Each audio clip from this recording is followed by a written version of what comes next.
नमस्ते दोस्तों। हिंदी साहित्य की खूबसूरत कहानियों के चैनल में आपका स्वागत है।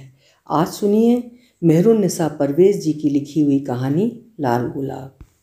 हिंदी साहित्य में मेहरुन्निसा परवेज़ जी का महत्वपूर्ण योगदान है।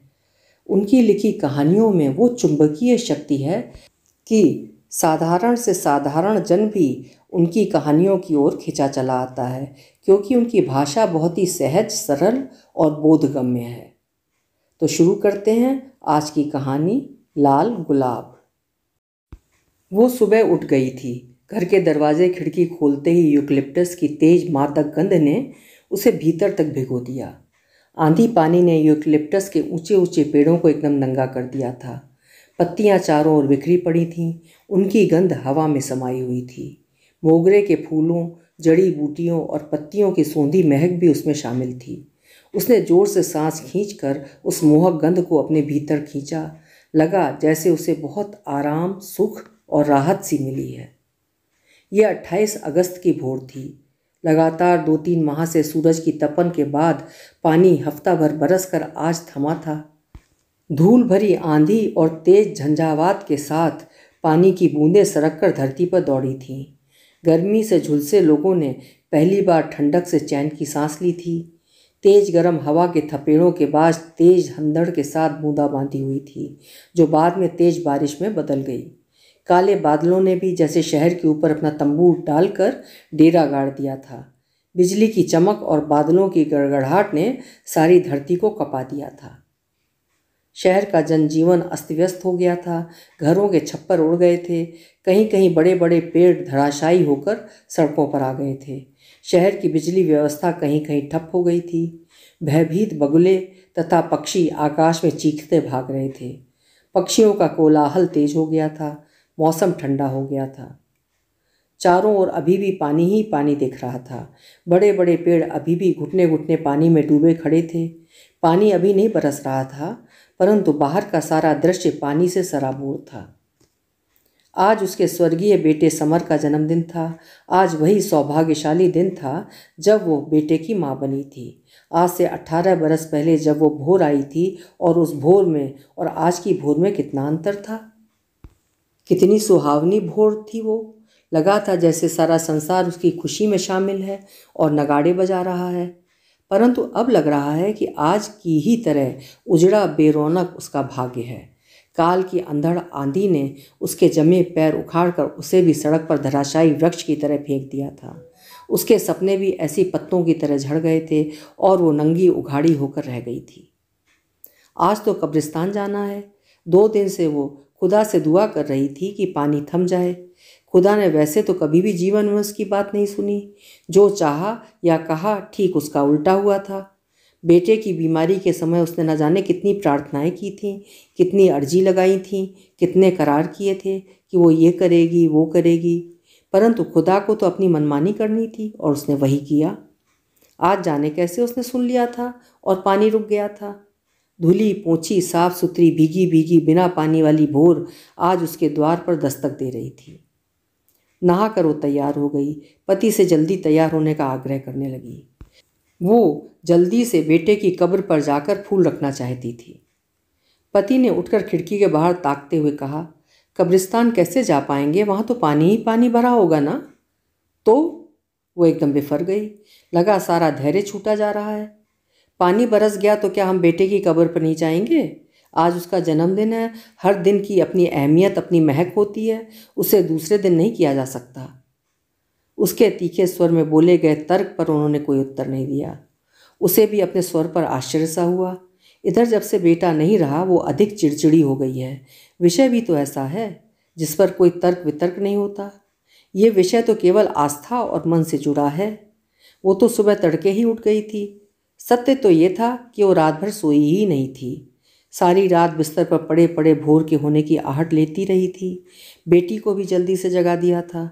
इतने सब के बाद भी देर हो रही थी। उत्तेजना के कारण उसके सिर में दर्द हो रहा था। बार बार लग रहा था कि माथे की कोई नस फट जाएगी, लेकिन ऐसा कुछ नहीं हुआ और आखिर वे लोग कार में कब्रिस्तान की ओर चल पड़े। पूरे रास्ते सब चुप थे। सबके हाथ में सफ़ेद गुलाब की टहनियाँ थीं। बेटी ने घर के बगीचे से तोड़े थे। जाने क्यों आज उसे बार बार लगता रहा कि वे लोग कब्रिस्तान नहीं जा पाएंगे, पर ऐसा कुछ नहीं हुआ। वे लोग समय पर घर से निकल पड़े थे। हमेशा हर बात का उसे टेंशन हो जाता था। कार कब्रिस्तान के गेट के पास एक तरफ सड़क पर खड़ी हो गई। बेटे की कब्र के पास शीघ्र पहुंचने की उतावली में वो कार का दरवाज़ा खोलकर सड़क पर कूद पड़ी। फच से सड़क का पानी साड़ी पर आ गया। अपने विचारों में गुम होने के कारण उसे ध्यान ही नहीं था कि सब तरफ पानी पानी है। जल्दबाजी में कार के दरवाजे के पास की टीन के कोने से उसकी साड़ी फंसकर चिर गई थी। साड़ी के फंसे आंचल को उसने जोर से खींचा और आगे बढ़ गई। तेजी से वो कब्रिस्तान की ओर बिना किसी इंतजार किए लगभग दौड़ सी पड़ी। पति और बेटी पीछे धीरे धीरे सधी चाल से आ रहे थे। रास्ते में पानी भरा था, कीचड़ फच कर रहा था। वो अपनी साड़ी को उठाए कीचड़ लांघती कूदती बचती आगे बढ़ रही थी। चप्पलें काली मिट्टी होने के कारण चिपकने लगी थीं। चप्पलों में गीली मिट्टी चिपक गई थी, जिसके कारण वे भारी हो गई थीं। कई जगह तो पैर मिट्टी में धंस जाते थे तो निकलते ही नहीं थे। चप्पलों में मिट्टी की मोटी तह चिपक गई थी, जिससे चलने में कठिनाई हो रही थी। पैर भारी हो गए थे, पर वो सारी बाधाओं को परे सरका कर आगे बढ़ना चाहती थी। पैर जोर लगाकर खींचकर आगे करके रखना पड़ रहा था। उसे लग रहा था वो किसी पुलिस की परेड में शामिल है और बहुत भारी बूटों के साथ परेड करनी पड़ रही है। कब्रिस्तान एकदम सूना था। बारिश के कारण कब्रिस्तान का तकियादार भी वहाँ नहीं था, वरना और दिन तो वो मिल जाता था। बारिश में भीगी कच्ची पक्की कब्रें सूनी और उदास लग रही थीं। सन्नाटा भयानकता की सीमा को पार कर गया था। चारों तरफ पेड़ों से झरे पत्तों का ढेर बिछा था। जामुन, नीम, गुलमोहर और पलाश के पेड़ वहाँ अधिक थे। सन्नाटे से घबराकर पक्षी बोल रहे थे। बहुत दिनों बाद बारिश थमी थी, इसीलिए पक्षी प्रसन्न थे और शोर कर रहे थे। वे अपने टूटे घोंसलों को सुधारने में व्यस्त थे। उनका कोलाहल वहाँ गूंज रहा था। उनकी जल तरंगमय चहचहाहट सूनेपन को भंग कर रही थी। अब बेटे की कब्र लगभग दिखने लगी थी। बेटे की कब्र का सफ़ेद संगमरमर का पत्थर दूर से चमक रहा था। अचानक वो चौंकी। कब्र के सफ़ेद पत्थर पर एक लाल गुलाब लंबी टहनी के साथ रखा था। अरे, आखिर इतनी सुबह, वो भी बारिश में, कौन गुलाब रख गया होगा? वो दूर से ही टकटकी लगाकर जड़वत लाल गुलाब को देखती रह गई। उसके पैर और तेज हो गए। कब्र के पास पहुंची और जाकर खड़ी हो गई तथा लाल गुलाब को स्तंभित होकर देखने लगी। सफ़ेद संगमरमर के पत्थर पर रखा लाल गुलाब बहुत सुंदर लग रहा था। लाल गुलाब की कली अधखिली थी। आकार और चटक सुंदर रंग को देखकर लग रहा था कि वो बाजार से खरीदा गया था। बारिश की बूंदों में भीगा रखा था, जैसे रो रहा हो। उसकी भीनी भीनी सुगंध वहाँ फैली थी। उसने लाल गुलाब को उठाकर अपने गालों से लगाया और चूम लिया। बहुत चैन सा मिला। मन शांत सा होने लगा था। उत्तेजना बेचैनी कम होने लगी थी। उसने फिर जल्दी से वापस उसे उसी स्थान पर रख दिया। लगा जैसे वो दूसरे की संपत्ति को छू रही है। पति और बेटी भी वहाँ पहुँच गए थे। उनके हाथ में सफ़ेद गुलाब और अगरबत्ती थी। गुलाब वही घर के बगीचे वाले थे। उसने दोनों की ओर नहीं देखा, परंतु अनुमान लगा लिया कि वे दोनों भी ठीक उसकी तरह चौंक पड़े हैं। सब एकदम मौन गूंगे से टकटकी लगाकर देखते खड़े थे। लाल गुलाब जैसे खुद चीख चीख कर अपना परिचय दे रहा था। इतनी सुबह कौन लाल गुलाब रख गया? पति ने मौन तोड़ा, जानते हुए भी पूछा। पता नहीं, कहते हुए उसके मन के भीतर ठहरी वेदना की नदी आंखों के रास्ते जैसे अपने उद्गम स्थान से बाहर आना चाहती थी। उसने उसके वेग को पूरी ताकत से वापस पीछे ढकेला और दूसरी कब्रों को निहारने लगी। अपनी तरह पति और बेटी भी लाल गुलाब को लाने वाले को पहचान गए थे, पर कोई मुंह से नाम नहीं लेना चाहता था। पति ने हाथ बढ़ाकर उस लाल गुलाब को धीरे से छुआ। पति का मन भर आया था। वो सब अनदेखा करके पास ही जामुन कुतरती गिलहरी को देखने लगी। वे सब लोग आते ही लाल गुलाब में उलझ गए थे। किसी को ध्यान नहीं रहा कि बेटे को जन्मदिन की मुबारकबाद देनी है, दुआ के लिए हाथ उठाना है। किसी का भी चित्त एक चित्त नहीं हो पा रहा था। सभी के हाथों में अपने लाए गुलाब बेचैनी से कसमसा रहे थे, नीचे उतरने को आतुर से हो रहे थे। अब किसी का साहस अपने गुलाब रखने का नहीं हो रहा था। सब गुलाब रखने की बात भी जैसे भूल गए थे। लाल गुलाब पहले पहुंचकर वहां अपना अधिकार जमा चुका था। कब्रिस्तान में भी जैसे अधिकारों की लड़ाई शुरू हो गई थी। लाल गुलाब अपनी भव्यता अधिकार के साथ सही जगह रखा था। मन ही मन वो प्रसन्न ममता से भीग उठी थी। आदर भाव उसके नेत्रों में उतर आया, पोर पोर सुख में डूब गया था। उसके बेटे को और भी कोई इतना प्रेम करता है जानकर अच्छा लग रहा था। लाल गुलाब अपने पूरे वजूद, वजन और समर्पण की भावना से वहाँ उपस्थित था। उनके साथ अपनी उपस्थिति दर्ज करा रहा था। विचित्र मोहिनी से उसने सबकी आंख को नज़रबंद करके मंत्रमुग्ध कर दिया था। यह अधिकार वाली भावना ठीक उसके मन में भी बेटे के जन्म के समय आई थी। लाल गुलाब वहाँ अकेला कहाँ था। किसी की पहचान, स्पर्श, नाम एक अनकही कथा में लिपटा था। एक ऐसी प्रेम कहानी जिसकी खबर उसे बेटे की मृत्यु पर पता चली थी। जानकर हतप्रभ होकर विमूढ़ सी रह गई थी। उसके अंधकार में भविष्य के साथ नेहा का भी भाग्य जुड़ गया है जानकर उसका मन चीत्कार उठा था। बेटे की मृत्यु के बाद 13वीं के दिन जब होम के लिए उन दोनों ने हाथ बढ़ाया था, तब ठीक उसकी पीठ पीछे से एक मासूम हाथ भी आगे बढ़कर सामने आया था। उसने चौंक कर पीछे देखा था। सुंदर मासूम सी नेहा सिर पर सफ़ेद चुन्नी ओढ़े अपनी गहरी दुखी गीली आंखों के साथ कंपित होंठ लिए वहाँ मौजूद थी। नेहा को तब पहली बार देखा और जाना था। वो अपनी इच्छा पूर्वक ही आई थी। उसे किसी ने नहीं बुलाया था। आमंत्रित लोगों में वो अधिकार से बैठी थी। जब बाहर सब खाने में व्यस्त थे तब वो चुपचाप बेटे के कमरे में उसके पलंग पर बैठी थी, भीड़ से अलग थलग व अकेली, उदास, भयभीत, गहरी मुद्रा में। बाद में जब एक दिन नेहा आई और बेटे के कमरे में अपने पत्र खोजने लगी, तब उसे ये भेद पता चला था कि बेटे के कमरे में तो कीमती खजाना गड़ा है। इस गुप्त खजाने की तो उसे जरा भी भनक जानकारी नहीं थी। वो तो अपना घर सजाने सफाई की आदत से मजबूर जब तब घर को उलट फेर करती रहती थी। उसकी पुस्तकों को झाड़ती पोंछती रहती थी। बेटा जब स्कूल से लौटता और कमरे को कायाकल्प स्थिति में देखता तो खुश होने की जगह परेशान हो जाता और पूछता, मम्मी आपने कमरा साफ़ किया था? हाँ, बहुत गंदा हो रहा था, सारी पुस्तकें बिखरी पड़ी थीं। मम्मी आप मेरे कमरे की सफाई मत किया करो ना, मैं ठीक कर लूँगा, सब सामान इधर उधर हो जाता है। नहीं, मैंने कुछ इधर उधर नहीं किया, जहाँ का सामान था वहीं रखा है। उसकी धृष्टतापूर्वक दी गई दलील को सुनकर बेटा चुप रह जाता, आगे कुछ बोल नहीं पाता। आज जब ये घटना याद आती है तो मन कितना दुखी हो जाता है। बच्चे बड़े हो गए हैं, बेटी तो कॉलेज चली गई, बेटा भी इस वर्ष कॉलेज चला जाएगा। बच्चों की अपनी निजी दुनिया है, ये बात उसने कभी क्यों नहीं सोची। छुपाने सहजने लायक उम्र तो यही होती है ना, जब मन के ठहरे जल में तरंग उठती है। ये सब क्यों ध्यान में नहीं आया। वो तो बस सोचती थी कि बच्चे उसकी उंगली पकड़ कर ही चल रहे हैं। नेहा जब पत्र खोज रही थी तब वो दुखी आहत मन लिए बैठी थी।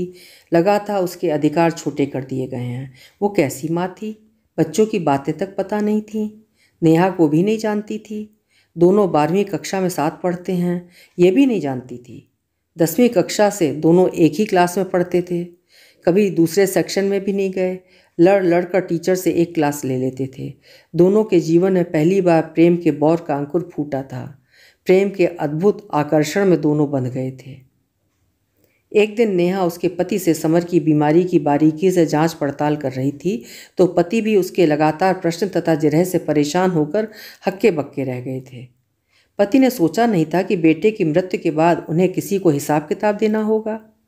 नेहा अधिकार से मालिक की तरह पूछताछ कर रही थी। पति अपराधी सा महसूस कर रहे थे। अभी तक तो बाप की हैसियत से बेटे पर अकेले उनका ही तो अधिकार था। पत्नी किस खेत की मूली होती है। औरत का काम तो केवल बच्चे पैदा करना है। हैसियत, अधिकार, प्रतिष्ठा तो बाप देता है ना। अभी तक वो सोचे बैठे थे कि उन्हें बेटे को बचाना है, पर उन्होंने ये नहीं सोचा था कि किसी के प्रेमी तथा भविष्य में होने वाले पति को बचाना है। किसी के प्रति जवाबदेही है।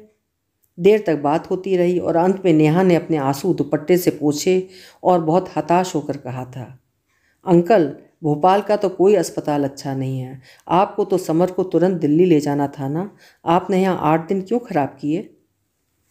नेहा का प्रश्न उसकी आंखों में भी उतर आया था। उसने भी पहले माँ की हैसियत से ये प्रश्न पति से कई बार किया था। तब पति ने उसे धमका कर कहा था, यहाँ क्या लोग बीमार नहीं होते, अच्छे नहीं होते, भला होने के आगे कोई किसी का वश चलता है।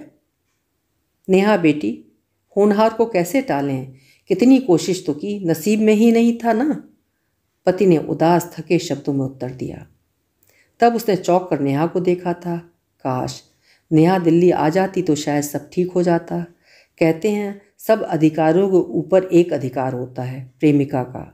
सारे रिश्तों से ऊपर मन का रिश्ता होता है जो पवित्र होता है, जिसमें कोई स्वार्थ नहीं होता है। अकस्मात इस विचार के जन्मते ही वो पछतावे से भर गई थीं। शायद नेहा के भाग्य से वो बच जाता। नेहा की आंखों से झरझर आंसू बह रहे थे, जिन्हें पोंछने का साहस किसी में नहीं था। तेज बुखार की पीड़ा में तड़पता बेटा जब भी आंख खोलता, उसका हाथ पकड़कर भयभीत सा बस एक ही बात दोहराता था, मम्मी घर पर सबको बता देना कि मेरे स्कूल से यदि किसी भी दोस्त का फ़ोन आए तो कह दें कि मैं बाहर गया हूँ, बीमारी की खबर ना दें, कितनी भी पूछताछ करें अस्पताल का नाम ना बताएं। ठीक है बेटा, लेकिन ऐसी छुपाने वाली क्या बात है? दोस्तों को पता चलेगा तो क्या हुआ, आएंगे तो तुम्हारा मन ही बहलेगा ना। नहीं, किसी को ना कहें मम्मी, बेटा पीड़ा से कराहते हुए जिद करता। क्यों? ठीक होने पर ही मिलूंगा ना। अच्छा, सबको बता दूंगी, तेरा फ़ोन आए तो कह दें कि बाहर गए हैं। बेटे की बात को उसने गंभीरता से नहीं लिया था। सोचा अस्पताल में भीड़ लगेगी, सो नहीं मिलना चाहता होगा। उसने बेटे की बात मानकर घर पर सबसे कह दिया था। बाद में पता चला था कि एक लड़की का फ़ोन बार बार आता था। उसने इस बात को भी गंभीरता से नहीं लिया था। जब समर को जहाज़ से दिल्ली ले गए तब सबको सूचना हुई। स्कूल में प्रिंसिपल ने समर के लिए प्रार्थना करवाई। प्रार्थना के बाद जब सब बच्चे अपनी क्लास में चले गए तब नेहा ठगी सी पत्थर बनी जड़वत अवाक रह गई। समर बीमार होगा ये तो कभी उसने सोचा भी नहीं था। हर समय हंसने वाला, चुहल करने वाला समर इतना बीमार था। फिर तो बात खुलती गई। समर तो 15 दिन से भोपाल के एक प्राइवेट नर्सिंग होम में था। घर के लोगों ने झूठ क्यों बोला? नेहा ने सारी बातें जब उसे बताईं तो वो स्तब्ध रह गई। मुंह से एक शब्द नहीं निकला। सारे धुंधले दृश्य स्पष्ट होने लगे थे। बेटा बार बार क्यों मना करता था? नेहा परेशान हो जाएगी, उसके पेपर खराब होंगे। वो तो एग्ज़ाम दे नहीं पा रहा था। उसे अपने से ज़्यादा नेहा की चिंता थी। नेहा अस्पताल में आ जाती तो सारी ढकी छुपी बात खुल जाती।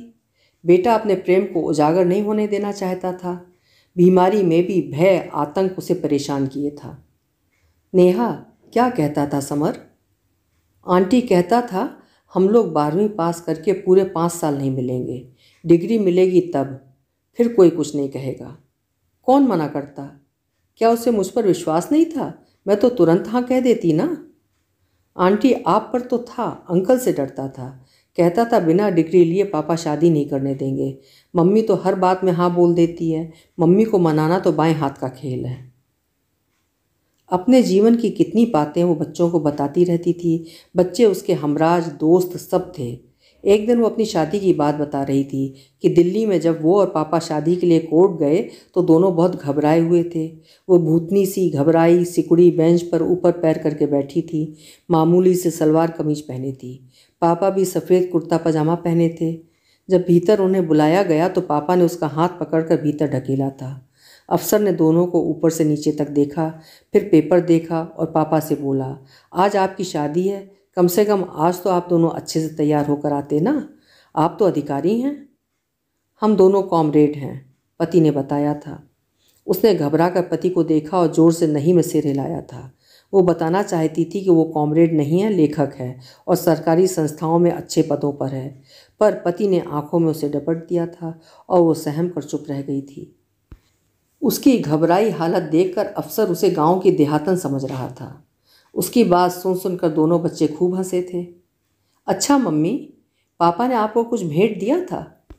बेटे ने अचानक पूछा था।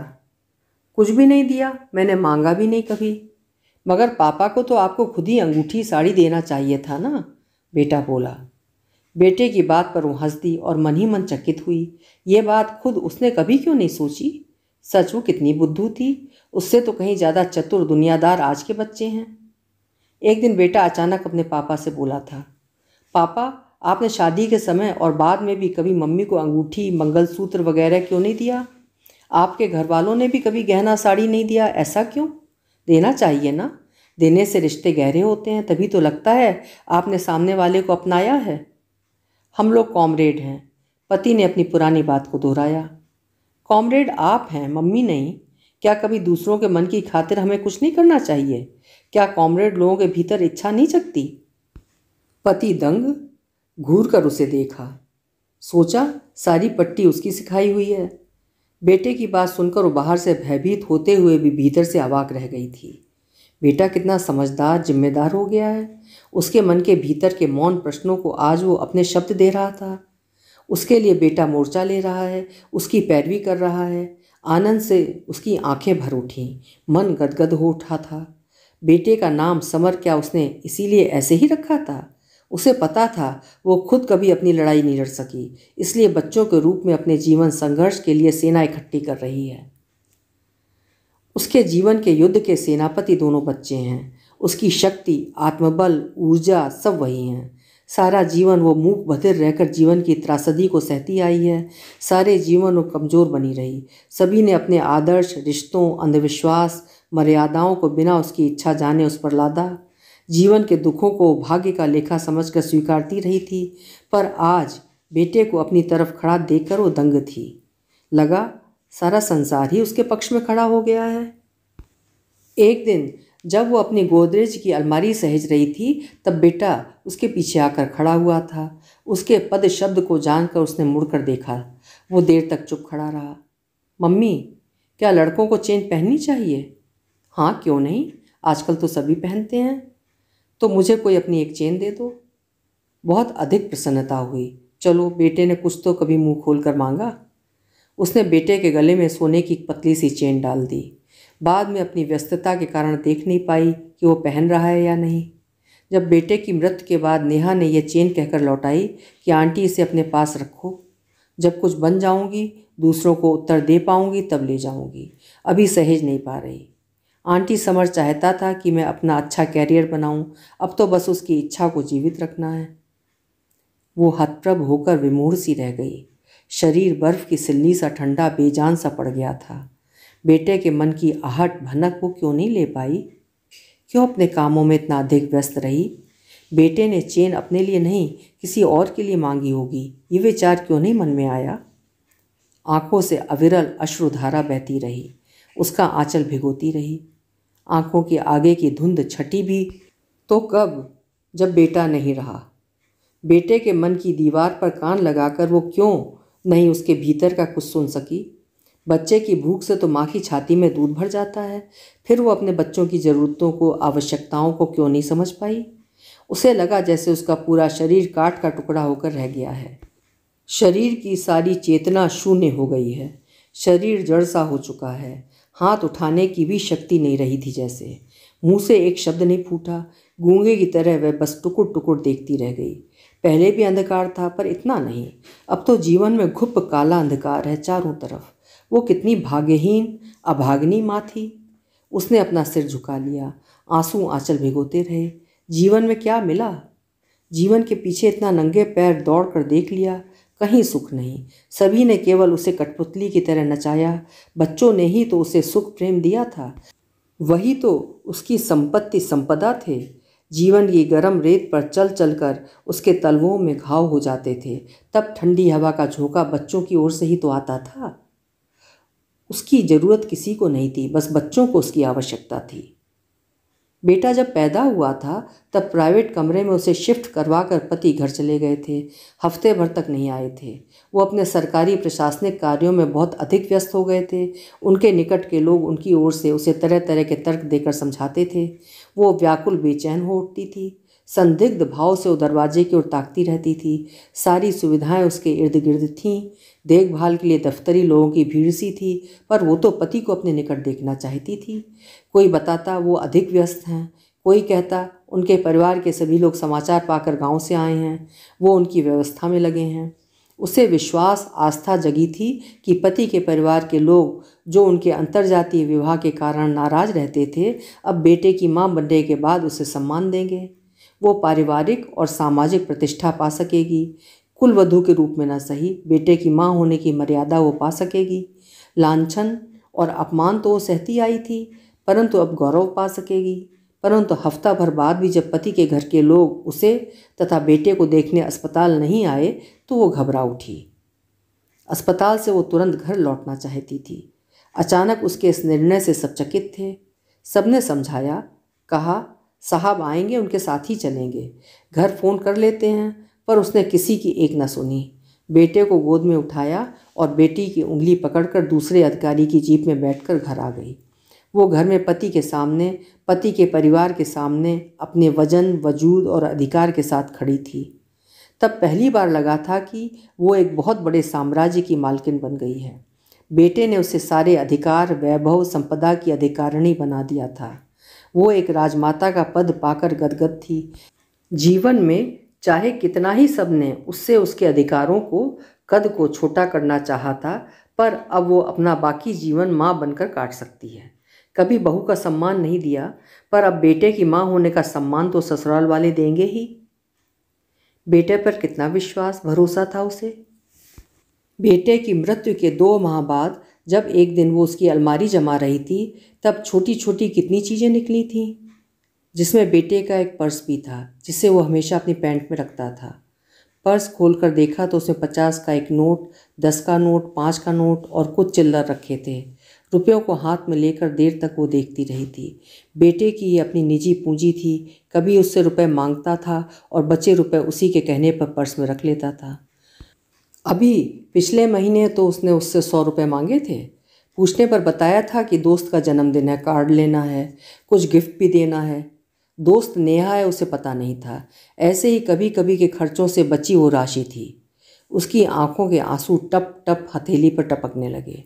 ये उसके बेटे की कमाई है। उसने दोनों हाथों की मुट्ठियों में उन रुपयों को बंद किया, जैसे प्रसाद गिन्नी को रख रही हो, और माथे से लगाया। उसकी आंखों से नदी फूट कर बहने लगी। उसके अपने भाग्य में बेटे का सुख, उसकी कमाई बस इतनी ही थी। एक बार फिर वो असुरक्षित, अंधकारमय भविष्य की ओर ढकेल दी गई थी। जीवन में कभी किसी से कुछ नहीं चाहा, किसी से उम्मीद भरोसा नहीं मिला। कभी ये जानना नहीं चाहा कि पति की तनख्वाह, संपत्ति कितनी है। कभी उनसे कुछ चाहा नहीं।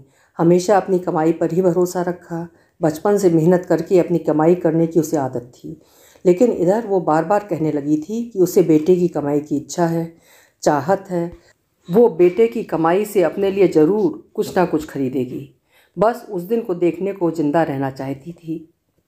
बेटा उसके लिए 65 रुपये और छुट्टे 3 रुपये 8 आने छोड़ गया था। उसने ममता से, श्रद्धा से, भक्ति से मुट्ठी में रखे रुपयों को आँखों और मस्तक से लगाया। बेटे के पर्स में वापस रुपए रखकर उसने उस पर्स को अपनी अलमारी में रख दिया। बेटी को बुलाकर कहा, जब मैं मरूं तो मेरे लिए जो कफन का कपड़ा खरीदा जाए उसमें इन रुपयों को ज़रूर शामिल करना। ये मेरी नसीहत और वसीयत है। बेटी भौचक्की से उसे ताकती रह गई। बेटा वो ज़मीन था जिस पर वो खड़ी थी। किसी ने पैरों के नीचे से ज़मीन खींच दी थी। उसका अपना सारा घमंड, दंभ भंग हो गया था। जीवन के सारे रिश्ते नाते जैसे बेटे से ही तो थे। जिस दिन बेटे का जन्म हुआ था उस दिन भी ऐसे ही बारिश के बाद वाला दिन था। ऐसी ही भीगी भीगी कीचड़ वाली सड़क से होकर वो प्रसव के लिए भोर होने से पहले अस्पताल गई थी। वेदना से तड़पती वो अस्पताल पहुंची थी। उस दिन भी पति बहुत मुश्किल से ही उठ पाए थे। पूरी रात वो कराहती दर्द को सहती रही थी। भोर होने तक तो दर्द अधिक बढ़ गया था। उसकी आंखें पीड़ा से चौड़ी होकर फैल सी गई थीं। बारिश के कारण और भोर का समय होने के कारण पूरी सड़क सूनी मिली थी। अस्पताल पहुंचने में, भर्ती होने में समय लगा। 9 बजे तो वो बेटे की माँ बन चुकी थी। खुदा की मेहरबानी के आगे वो निछावर थी, सुख से लबालब भर गई थी। पर आज तो जैसे खुदा ने उसके सारे सुखों को बूंद बूंद निचोड़ कर वापस ले लिया था। वो पत्थर की अभिशप्त लाल परी बनकर रह गई थी।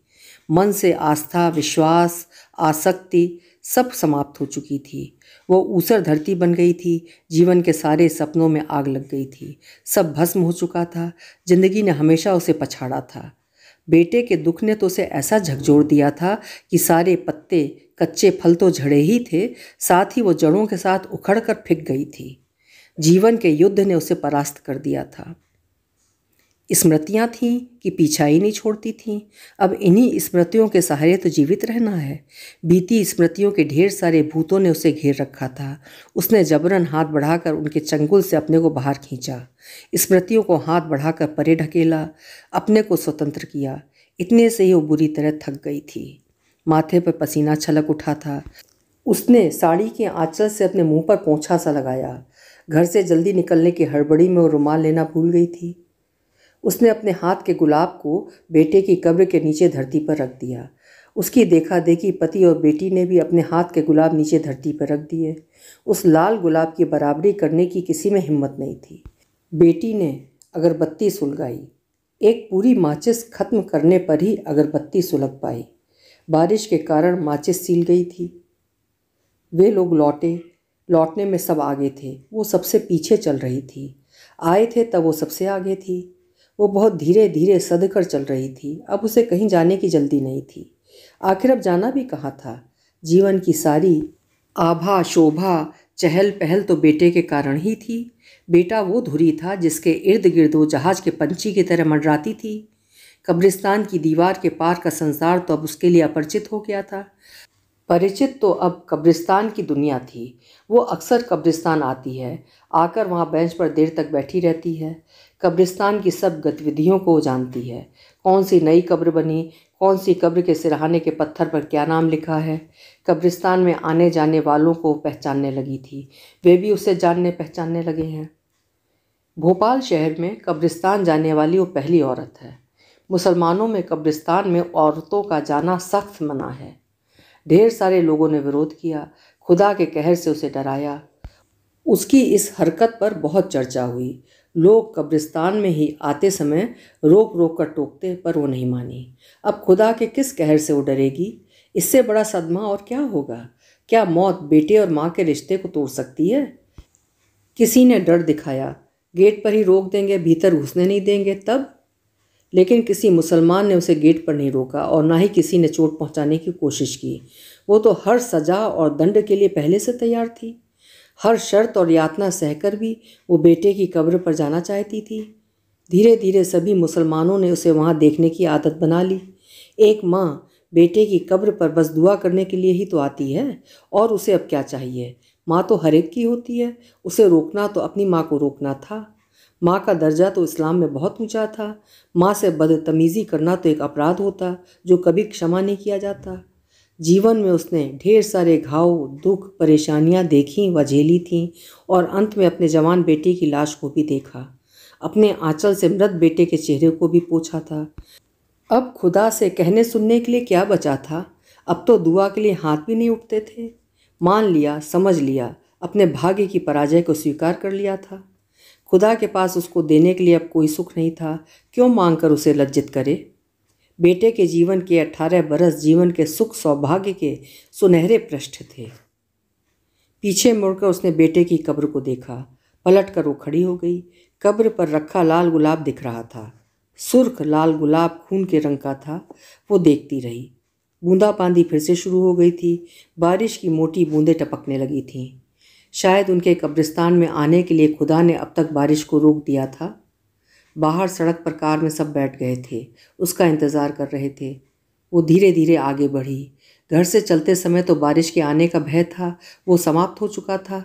दुख की आंच से चिलकते शरीर पर बारिश की बूंदें ठंडक राहत दे रही थीं। बारिश की बूंदों से उसका चेहरा भीग गया था। वो रो रही थी। दबी घुटी सिसकियाँ उसे कपा रही थीं। आंसू गालों पर बह रहे थे। बारिश में भीगने के कारण उसके रोने को कोई जान नहीं सका। बारिश ने उसकी लाज को अपनी बूंदों के महीन परिधान के पीछे ढांप लिया था। अभी आप सुन रहे थे मेहरुन्निसा परवेज़ जी की लिखी हुई कहानी लाल गुलाब।